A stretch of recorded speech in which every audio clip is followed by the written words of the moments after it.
Robbie Robertson. Hey, wait a minute. Let him hit a double shot, a double bicep shot for this lady here. Hit it quickly. Hit a double bicep shot. Come on now. Come on now. Hit 3 shots. All right. All right.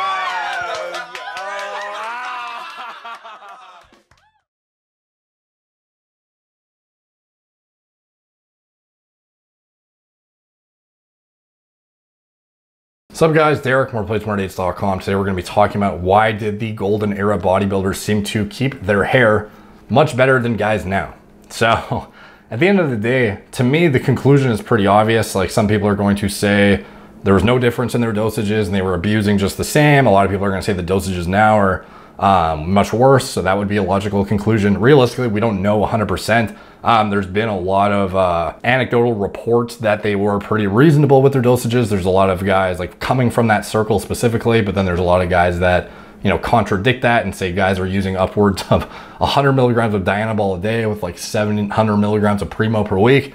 Who really knows what the truth is? But at the end of the day, you have to understand that when the development of anabolic steroids started to, you know, progress, these were designed on purpose to be more tissue selective than testosterone. Testosterone is the base androgen that these compounds are compared to, and no steroid would be considered efficacious in a clinical setting or be pursued if it was not more favorable in an anabolic to androgenic ratio context than testosterone. So the base androgen, everything's compared to is testosterone. That is the compound that is the most likely to ruin your hair. And obviously, like in general, most bodybuilders aren't using finasteride, dutasteride. So let's just take that out of the equation and pretend we're still working with the DHT portion of the testosterone here, because the fact is most guys are going to be. And especially in, you know, the 70s, they weren't using finasteride, dutasteride, I promise you that. So that back then, what they were using though, is they were really favoring these tissue selective anabolics, because that is what, you know, is being promoted as the advancements in pharmacology at the time. And in reality, it kind of makes sense. Why would you use the most primitive drug that is going to be the most androgenic and build the least muscle milligram for milligram?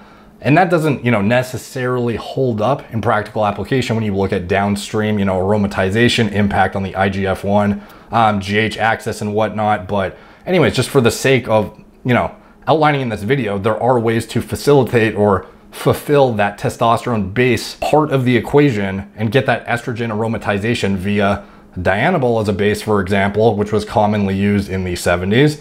So it's not like they weren't able to yield this base that, you know, everyone uses testosterone for, the neuroprotection, the cardio protection, the GH IGF-1 pathway, all this stuff that is mediated through this, you know, base amount of estrogen and aromatization in the tissues. It's not like this couldn't be perhaps not facilitated in an optimal way, but it could still be facilitated via things like Dianabol, which were obviously shown to be effective bases for guys back then and more tissue selective than testosterone by a significant amount. And then these guys are using compounds like Primo as adjuncts on top of the D-ball, or things like nandrolone, which are very tissue selective, and 5-alpha reduce into dihydronandrolone and things that are, you know, generally seen as, you know, hair safe metabolites relative to DHT for sure. So at the end of the day, the reason why a lot of them kept their hair longer than guys nowadays isn't necessarily, I think, down to the dosages, although it does probably play a big role, just, you know, in terms of access and having, you know, whatever. Nowadays you can just go to an underground lab and buy whatever the fuck you want for a few $100 and abuse the shit out of it. And a lot of people think that more is better. So it's still a common practice to use way too much nowadays, especially in the younger guys who don't, you know, really understand. And frankly, I fell into the same boat when I first started. But at the end of the day, the anabolics being leveraged by the golden era guys, it was largely tissue selective anabolics. They weren't using high dosages of testosterone, at least the majority of them weren't. And they were mostly using things like nandrolone, Primo, D-ball, etc. Whereas guys now, it's like minimum 500 milligrams of test for your first cycle. And then thereafter, every single cycle has a base of 500 milligrams of test and the 5-alpha reduced big chunk of DHT that comes along with that wrecks your hair. So in my opinion, that is largely what is, you know, the reason for the hair loss. I think it was just the choice of compounds and secondarily the dosages perhaps. So anyways, take from that what you will. Let me know what you guys think in the comments down below. Do you think it had to do with the dosages? What do you think it had to do with? Let me know. Like and comment helps the algorithm. Really appreciate it when you guys do that. Helps spread the channel to a new audience that might not otherwise see it. Follow me on Instagram at moreplates_more_dates, Facebook, Snapchat, BitChute, Twitter, TikTok, Apple Podcasts, wherever I am. If you want to support the channel, check out GorillaMode.com. Link in description below. It is my turnkey pre-workout formulas I developed myself for all the ingredients I want at the actual efficacious dosages that I would use in my own concoction before I could afford to make my own products. So we've got like 10 grams of citrulline in our stim-free pre-workout, 4 grams of glycer pump, 5 grams creatine.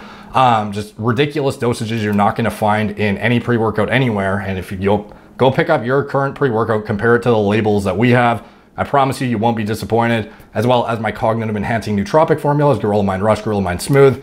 Those are unmatched as well in the nootropic niche. So check that out. Thank you guys for watching. Talk to you soon.